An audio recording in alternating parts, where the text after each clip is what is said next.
Sekarang dan ini teman saya Sastri Sapitri dan ini Frida Hilfaulin Raini. kami akan menjelaskan atau sedikit diskusi tentang lingkungan pemasaran yang akan disampaikan oleh Lilis Astrid. yang dimana pengertian dari lingkungan pemasaran adalah faktor-faktor dan kekuatan di luar bagian pemasaran yang mempengaruhi kemampuan manajemen pemasaran untuk mengembangkan dan memelihara hubungan baik dengan pelanggan dan sasaran. Di mana lingkungan pemasaran ini sangat menentukan strategi yang akan dijalankan. Karena lingkungan pemasaran sangat mempengaruhi sukses tidaknya kegiatan pemasaran yang akan dijalankan nantinya. Kalau pengertian menurut Frida, pengertian lingkungan pemasaran itu apa?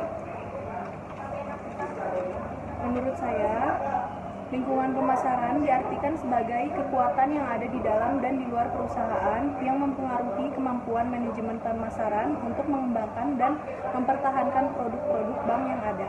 Selanjutnya, tujuan utama dari lingkungan pemasaran adalah untuk memungkinkan perusahaan merencanakan rangkaian tindakan yang akan dilakukan di masa akan datang. Kalau menurut Lilis?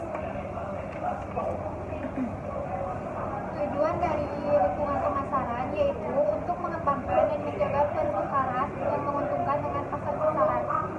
Dan di sini ada pengertian dari komponen sistem informasi modern dan sebutkan komponen yang terdapat dalam sistem informasi pemasaran. Yang dimana pengertian umum dari sistem informasi pemasaran adalah salah satu sistem yang di dalamnya menganalisa dan juga mengukur informasi pemasaran yang diinput secara terus-menerus dan berbagai sumber perusahaan. Adapun komponen yang terdapat di dalam sistem informasi pemasaran yaitu input, intelijen pemasaran, riset, database, output, model pemasaran. Kalau menurut Frida, pengertian dari komponen sistem informasi dan istilah-istilah dari komponen informasi pemasaran. Kalau menurut saya, sistem informasi pemasaran adalah suatu struktur set prosedur dan cara reguler untuk direncanakan penghimpunan, analisa, dan juga penyajian informasi untuk bisa digunakan dalam membuat keputusan pemasaran. Adapun 4 komponennya yaitu pertama, sistem pencatatan internal, kedua, siklus pesanan sampai dengan pembayaran inti, yang ketiga, sistem intelijen pemasaran, yang keempat, sistem riset pemasaran yang memungkinkan desain sistematis. Selanjutnya, ada cara-cara yang dapat diambil pemasar untuk menentukan informasi online yang relevan. Yang pertama, ada forum tinjauan barang dan jasa pelanggan independen. Yang kedua, situs umpan balik distributor atau agen penjualan. Yang ketiga, situs combo menawarkan tinjauan pelanggan dan pendapat ahli. Yang keempat, situs kebutuhan pelanggan. Forum keluhan pelanggan dirancang terutama untuk pelanggan yang tidak puas. Yang kelima, blog publik. Kalau menurut Lilis bagaimana? Kalau menurut saya, untuk mencari tahu informasi terbaru di semua media sosial. Dan di sini ada peran lingkungan pemasaran mikro di bidang teknologi. Yang dimana lingkungan teknologi terdiri dari berbagai kekuatan yang mempengaruhi teknologi terkini dan menciptakan produk dan berbagai peluang pasar baru. Dalam hal ini, pihak pemasaran harus memperhatikan berbagai sumber teknologi, yaitu perkembangan teknologi, berbagai peluang yang tidak terbatas, tingginya anggaran litbang, dan meningkatnya peraturan. Kalau menurut Frida sendiri apa? Di bidang teknologi, pemasaran yang harus memperhitungkan tingkat perubahan teknologi yang semakin besar, peluang inovasi, anggaran R&D yang beragam, dan semakin banyaknya peraturan pemerintah yang dibawa oleh perubahan teknologi. Selanjutnya ada yang dilibatkan dalam sistem intelijen pemasaran yang akan dibacakan oleh Tessa Fernanda. Sistem intelijen pemasaran adalah seperangkat prosedur dan sumber yang digunakan oleh para manajer untuk memperoleh masalah harian mengenai perkembangan lingkungan pemasaran. Para manajer pemasaran mendapatkan intelijen pemasaran marketing dari pembaca buku, surat kabar, dan aplikasi perdagangan. Berbicara dengan para pelanggan, pemasok, dan distributor, serta bertemu dengan para manajer perusahaan ini. Perusahaan dapat melakukan beberapa langkah untuk memperbaiki mutu intelijen perusahaan. Di sini ada juga meliputi lingkungan internal perusahaan dan bagaimana mempengaruhi aktivitas pemasaran, yang dimana hasil dari analisis lingkungan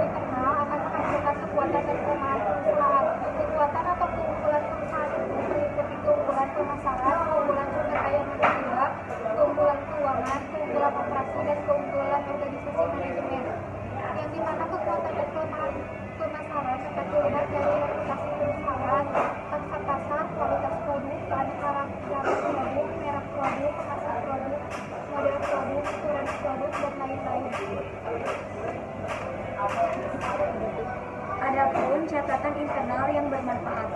Kesatu, sistem informasi keuangan dan pemasaran adalah sistem yang terakumulasi dan analisa data keuangan dalam rangka untuk membuat keputusan yang baik, pengelolaan keuangan dalam menjalankan bisnis. Tujuan dasar dari sistem informasi keuangan adalah untuk memenuhi kewajiban keuangan perusahaan pada saat jatuh tempo dengan menggunakan minimal sumber daya keuangan yang konsisten dengan margin yang aman yang ditetapkan. Yang kedua, sistem informasi berbasis pengetahuan, di mana di dalamnya ada 2 poin. Yang pertama, otomatisasi kantor. Yang kedua, sistem informasi untuk keunggulan kompetitif. Di sini ada juga perkembangan lingkungan makro yang penting bagi keputusan pemasaran. Yang pertama, lingkungan kependudukan. Yang kedua, lingkungan ekonomi. Yang ketiga, lingkungan fisik. Yang keempat, lingkungan teknologi. Yang kelima, lingkungan politik atau hukum. Yang keenam, lingkungan sosial atau budaya. Kesimpulan yang dapat kita sampaikan yaitu lingkungan pemasaran dapat diartikan sebagai pelaku dan kekuatan di luar pemasaran yang mempengaruhi kemampuan manajemen pemasaran untuk membangun dan mempertahankan hubungan yang berhasil dengan pelanggan sasaran. Lingkungan pemasaran terdiri dari lingkungan pemasaran mikro dan lingkungan pemasaran makro. Lingkungan pemasaran mikro tidak dapat dipisahkan dari kontribusi para pemasok, perantara pemasaran, pelanggan, pesaing, dan masyarakat. Selanjutnya, lingkungan pemasaran makro berkaitan dengan kekuatan demografis, kekuatan ekonomi, kekuatan alam, kekuatan teknologi, kekuatan politik, dan kekuatan budaya. Lingkungan pemasaran sebenarnya juga sangat erat kaitannya dengan lingkungan ekonomi, lingkungan politik, dan lingkungan budaya. Lingkungan ekonomi menjelaskan pada kita mengenai faktor-faktor yang mempengaruhi daya beli dan pola pengeluaran konsumen. Serta yang kedua, lingkungan politik lebih mengarah pada hukum, badan pemerintah, dan kelompok LSM yang mempengaruhi dan membatasi berbagai organisasi dan individu dalam masyarakat tertentu.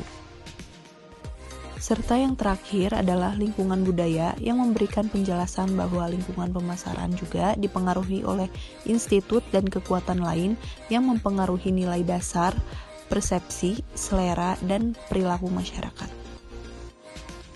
Jadi, lingkungan pemasaran sangat luas mencakup indikator mikro intern dan makro ekstern. Artinya, yang menjadi pertimbangan dalam mengambil keputusan bukan hanya aspek-aspek yang ada dalam manajemen itu sendiri, namun perlu diperhatikan dan bahkan sangat dominan juga faktor-faktor atau aspek di luar perusahaan menjadi pertimbangan dalam perusahaan, dunia bisnis, dan manajemen. Sekian diskusi dari kelompok kita. Mohon maaf bila ada kekurangan kata. Wabillahi taufiq wal hidayah. Wassalamualaikum warahmatullahi wabarakatuh.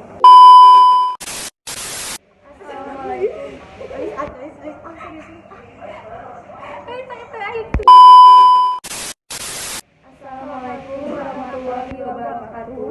Perkenalkan, nama saya Sutranda dan ini teman saya. Nah, perkenalkan. Kami akan menjelaskan atau sedikit diskusi tentang lingkungan pemasaran yang akan disampaikan oleh Lilis. Assalamualaikum warahmatullahi wabarakatuh. Perkenalkan, Lilis Audrey. Di sini kami akan menjelaskan atau sedikit diskusi tentang lingkungan pemasaran. Enggak ada. Yang kedua, sistem informasi berbasis pengetahuan, yang dimana ada poin yaitu otomatisasi kontrol.